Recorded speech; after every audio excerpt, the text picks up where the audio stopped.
नमस्कार, स्वागत है आपका चाणक्य लाइव में। मैं हूं आपके साथ निशा अरोड़ा। आज हम बात करेंगे डेंगू बुखार के बारे में। इससे हर साल देश में कई लोगों की जान जाती है। खासतौर से बरसात के मौसम में देश के इसके कई केसेस आते हैं। वर्तमान में भी प्रदेश में लोगों को डेंगू के बुखार से काफी दिक्कतों का सामना करना पड़ रहा है। इसके इलाज में जरा सी लापरवाही मरीज की जान भी ले सकती है। इसलिए इससे जुड़ी सारी जानकारी देने के लिए हमारे साथ हैं डॉक्टर रोहित मुखर्जी। डॉक्टर, स्वागत है आपका चाणक्य लाइव में। डॉक्टर, डेंगू इंडिया में ही नहीं 110 देशों में आतंक फैला रहा है।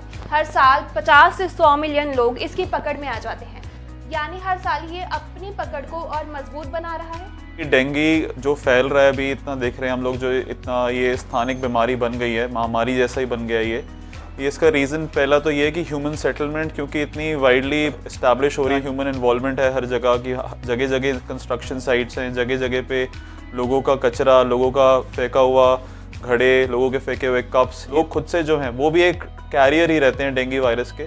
ऑल्दो डेंगू फैलता है कीटाणु यानी मच्छर से है, जो मच्छर कैरियर रहता है उस कीटाणु का, जैसे कि एडीज मच्छर जो होता है, बट ये फैलता वहीं पर है ज़्यादा अक्सर जहाँ पे देखा जाता है कि जहाँ पे ह्यूमन सेटलमेंट ज़्यादा है। क्यों? क्योंकि वहाँ पे ओवरहेड बिन्स में जहाँ पे आपका पानी इकट्ठा हो सकता है, या जहाँ पे भी थोड़ा सा भी कचरा फेंका हो, जहाँ पानी इकट्ठा होता है, वहाँ पे डेंगू का फैलने का चांस ज़्यादा रहता है। डॉक्टर, क्या ऐसे लक्षण हैं जिनसे समझ जाना चाहिए कि ये डेंगू है? सिम्टम्स यूजुअली डेंगू के किसी भी एक नॉर्मल वायरल की तरह ही होते हैं। शुरुआती तो ये वैसे बुखार से ही होता है। देखा जाता है कि बुखार के साथ बदन दर्द होता है, सर दर्द होता है, आंखों के पीछे आंखें बंद करने में, दबाने में दर्द होता है। डेंगू अगर थोड़ा हद से ज़्यादा अगर बढ़ जाए तो फिर थोड़े से रैशेज़ आने स्टार्ट हो जाते हैं। कभी कभार देखा जाता है कि खांसी में भी खून आना, पेशाब के रास्ते खून आना, ये सारी चीज़ें देखी जाती हैं। बट ये डेंगू की सिवियरिटी जैसे जैसे बढ़ती जाती है, उसके सिम्टम्स भी उसी की तरह से आगे पता चलते हैं। बट टू बिगिन विद, शुरुआती इसका जो रहता है बिल्कुल एक कॉमन फ्लू लाइक सिम्टम्स ही रहते हैं, जैसे बुखार, बदन दर्द, सर दर्द, उबकाई, उल्टी, भूख कम लगना, जोड़ों में दर्द, लाइक दैट। 4 तरह के डेंगू होते हैं।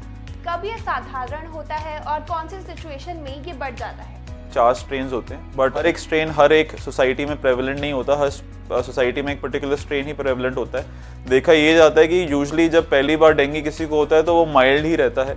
जैसे ही सब्सिक्वेंटली सेकेंडरी री इन्फेक्शन होता है या उसके बाद डेंगू की सिवियरिटी बढ़ती जाती है।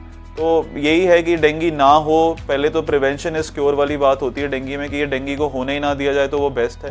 बट अगर हो जाए तो फिर आप अपने किसी डॉक्टर के संपर्क में रहें, उसकी हिस्ट्री में आप अपना नोट कराएंगे ये डेंगू हमें पहली बार हुआ है, दूसरी बार हुआ है। दूसरी बार डेंगू यूजुअली जब होता है वो ज़्यादा सिवियर होता है। तीसरी बार हो तो वो देखा जाता है और सिवियर होता है, वो सिवियरिटी बढ़ती जाती है। डेंगू का सबसे पहली चीज़ ये देखी जाती है कि स्ट्रेन जो भी आजकल चल रहा है कि D2 जो स्ट्रेन चल रहा है, द रीज़न कि वो ऐसा कहा जाता है कि वो बहुत ज़्यादा घातक है, क्योंकि D2 स्ट्रेन पहले यहाँ पे प्रेवलेंट नहीं था।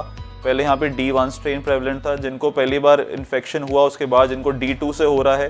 तो जैसे मैंने कहा कि जब भी री इन्फेक्शन होता है तो वो थोड़ा सा ज़्यादा सिवियर होता है। और and by severe I mean जब भी डेंगू में सिवियरिटी बढ़ती है, दैट मीन्स कहीं ना कहीं पे हेमरेजिक स्पॉट्स, जिनको हम लोग छोटे छोटे दाने कहते हैं अपनी चमड़ी पे दिखते हुए, वो सारी चीज़ें ज़्यादा देखी जाती हैं।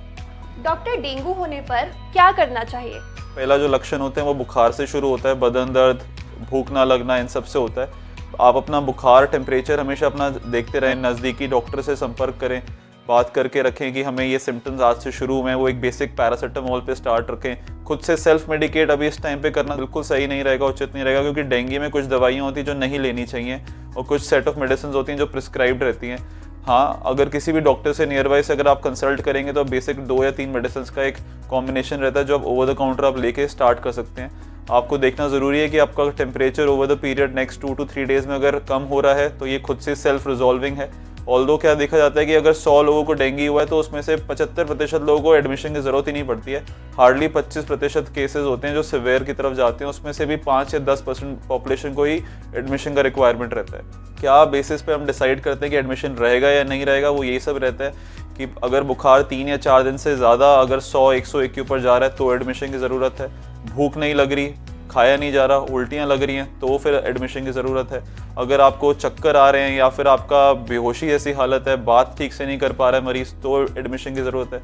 जगह जगह पे अगर आपको छोटे छोटे घमौरियाँ बननी शुरू हो गई हैं और आपने अपना कहीं से टेस्ट कराया जहाँ प्लेटलेट 1 लाख से कम जाना शुरू हो गया है, तो एडमिशन की ज़रूरत है। So based on these facts हम लोग डिसाइड करते हैं कि किस पेशेंट को घर पे मैनेज करें, किसको हम लोग हॉस्पिटल में बुला के मैनेज करें। डेंगू से बचाव कैसे करें, इसमें क्या सावधानियां मरीज को रखनी चाहिए? जैसे कि मैंने बात किया, डेंगू का इलाज is prevention is better than cure. तो जिससे कि हम लोग बात करेंगे ये जिससे कि होए ना, तो हमें समझना ज़रूरी है कीटाणु क्या है। इसका एक कीटाणु है, एक कीड़ा, यानी कि ये मच्छर जो होता है, मच्छर को समझना ज़रूरी है कि मच्छर की जो रेंज ऑफ फ्लाइट है वो 400 मीटर रहती है। अगर हम लोग अपने घर के आसपास की फॉगिंग करा रहे हैं तो इससे फ़ायदा नहीं होगा, हमें घर के अंदर ही नहीं, घर के बाहर की भी फॉगिंग करानी ज़रूरी है। घर के अपने पड़ोसियों को भी समझाना ज़रूरी है। अगर वहाँ पे जैसे बारिशों का मौसम, क्योंकि देख रहे हैं इस साल मॉनसून्स बहुत प्रोलॉन्ग हुए हैं, बहुत ज़्यादा लंबे अरसे के लिए बारिशें हो रही हैं, तो पानी निरंतर इकट्ठा होकर सूख के फिर इकट्ठा हो जाता है। तो जैसे कि कूलर का पानी, टायर में पानी, बाहर अपने घड़ों में पानी, ग्लासेस में जो फेंके हुए ग्लासेस उनमें पानी, डेंगू का जो मच्छर होता है वो एक चम्मच भर पानी में भी अपने अंडे डाल के 7 दिन में वो एक नया मच्छर पैदा कर देता है। तो ये सारी चीज़ें समझनी ज़रूरी हैं कि जैसे आप अपना अगर कोई बड़ा रिजर्वॉयर है पानी का, तो आप उसमें थोड़ा डीजल या मिट्टी का तेल डाल के उसके ऊपर छिड़काव करें। नहीं तो फिर उसको अगर आप ड्रेन करें वो बेस्ट है। अगर नहीं तो फिर आप फॉगिंग कराएं। फॉगिंग बेसिकली ये लार्विसाइडल अपने जो ये स्प्रेज होते हैं वो कराने ज़रूरी हैं, बट ये नहीं कि अपने ही घर की बाउंड्री में कराया। आपको अपने नियर बाय अपने नेबर्स को भी ये चीज़ जागृत करनी ज़रूरी है कि वो भी इस चीज़ में पार्टिसिपेट करें। जब भी घर के बाहर निकलें पूरे कपड़े पहन के बाहर निकलें, मस्कीटो रेपेलेंट्स अपने हाथ पे लगाएं। अपना ध्यान रखें कि कभी भी बाहर जा रहे हैं सुबह और शाम के टाइम स्पेसिफिकली जब ये मस्कीटो सबसे ज़्यादा एक्टिव होता है, तो ये अवॉइड करें इस टाइम पे बाहर जाना, और अगर जाना ही है तो पूरे कपड़े पहन के बाहर जाएं। सर, डेंगू के मरीज के लिए कितने दिनों का इलाज ज़रूरी होता है और उन्हें खान पान में क्या सावधानियां रखनी चाहिए? हम डेंगू का जैसे मैंने बताया कि यूजली 75% केसेस तो घर पे ही ठीक हो जाते हैं। यूजली 75% जो केसेस जो घर पे होते हैं ठीक, उनको बस एक पैरासीटामोल, अच्छा पानी, अच्छा खाना, रेस्ट, ये 3-4 चीज़ें भी अगर वो ठीक से करें तो घर पे ही सारे मरीज़ हमारे ठीक हो जाएं। बट डेफिनेटली हर कोई मरीज़ ये करके भी ज़्यादातर हर कोई मरीज़ ये करके भी ऐसा नहीं है कि ठीक ही हो जाता है। कब ज़रूरत पड़ेगी किसी को कि हाँ हॉस्पिटल एडमिशन, जैसे मैंने अभी आपसे डिस्कस किया था, बेसिकली यही रहता है कि आपको अपना मेडिसिन जो रहती हैं आपको एक डॉक्टर की प्रिस्क्रिप्शन के साथ ही लेनी है। जैसे मेडिसिन ओवर द काउंटर जैसे कि एसिटामिनोफेन, डाइक्लोफेनाक, आइबुप्रोफेन, ये मेडिसिन एनसेड्स कैटेगरी की होती हैं जो एक खुद से नहीं लेनी होती हैं, क्योंकि अगर ये ले ली तो आपके गैस्ट्रिक, पेट में अल्सर बनने की संभावना, उल्टी में खून आने की संभावना, ये सारी चीज़ें बढ़ जाती हैं। तो कुछ मेडिसिन जैसे होती हैं ये थोड़ी सी कॉन्ट्राइंडिकेटेड होती हैं। रही बात डाइट की, तो हाँ डाइट में ma'am usually hydration is very important, it is of primary importance. Hydration से मेरा मतलब है कि दिन में 2 से 3 लीटर पानी पीना बहुत ज़रूरी है। आपको अपना खाना बहुत ज़रूरी है। हाँ मैं कह रहा हूँ ये कहना आसान है, खाना और पीना होता नहीं है इस टाइम पे। तभी देखा जाता है कि जो मरीज़ खाना या पानी नहीं खा पा रहा है उसको हमें एडमिट करके उसको नसों के द्वारा उनको अपना पानी की पूर्ति करी जाती है। कुछ दवाइयाँ हैं जैसे कि आपके विटामिन बी कॉम्प्लेक्स, ये आपको अपने आप को सप्लीमेंट कर सकते हो। विटामिन अगर आपको सप्लीमेंट नेचुरल तरीके से करने हैं तो आप ब्रोकली खाइए, आप अनार खाइए, आप कीवी खाइए, आप गुआवा खाइए, आप जैसे कहते हैं कि पपाया की लीव्स जो होती हैं, पपीते की लीव्स, वो आप उबाल के पानी में वो ले सकते हो। बट वो भी एक हद के ज़्यादा लोगे तो उससे भी गैस्ट्राइटिस, नोजिया, डायरिया होने का चांस रहता है। बेसिकली अपना हाई प्रोटीन डाइट रखनी ज़रूरी है। ग्रीन लीफी वेजिटेबल्स, आपकी दालें, ये सारी चीज़ें, हाई प्रोटीन डाइट, ये सारी चीज़ें रखनी डेंगू में बहुत ज़रूरी है, अत्यंत ज़रूरी है। डॉक्टर, किस सिचुएशन में डेंगू के मरीज को प्लेटलेट्स चढ़ाई जाती है? डेंगू में एक चीज़ हमने देखी है कि जब भी मरीज़ अस्पताल में भर्ती होते हैं तो जो मरीज़ के साथ जो परिजन, जो उनके अटेंडर्स आते हैं, उनका पहला सवाल ये होता है कि सर प्लेटलेट चढ़ाई जाए, नहीं चढ़ाई जाए, कन्फ्यूजन बहुत रहती है। तो मेरा यहाँ पे सिर्फ एक आपको सजेशन रहेगा, एडवाइस रहेगी एज अ डॉक्टर, कि जब भी कोई अस्पताल में आता है ज़रूरी नहीं है कि हर डेंगू के मरीज़ को प्लेटलेट चढ़ेगा, ऐसा बिल्कुल कहीं नहीं है। डेंगू में प्लेटलेट चढ़ेगा या नहीं चढ़ेगा वो हर डॉक्टर के ऊपर एक उसका पर्सनल डिस्क्रेशन पे एक डिसीजन रहता है कि किस पे चढ़ाया जाए, किस पे नहीं, based on a lot of parameters. बहुत सारे छोटी छोटी चीज़ें होती हैं। 2-3 चीज़ें मैं आपको समझाता हूँ जो कि एज अ अटेंडर आपको समझ में रहे।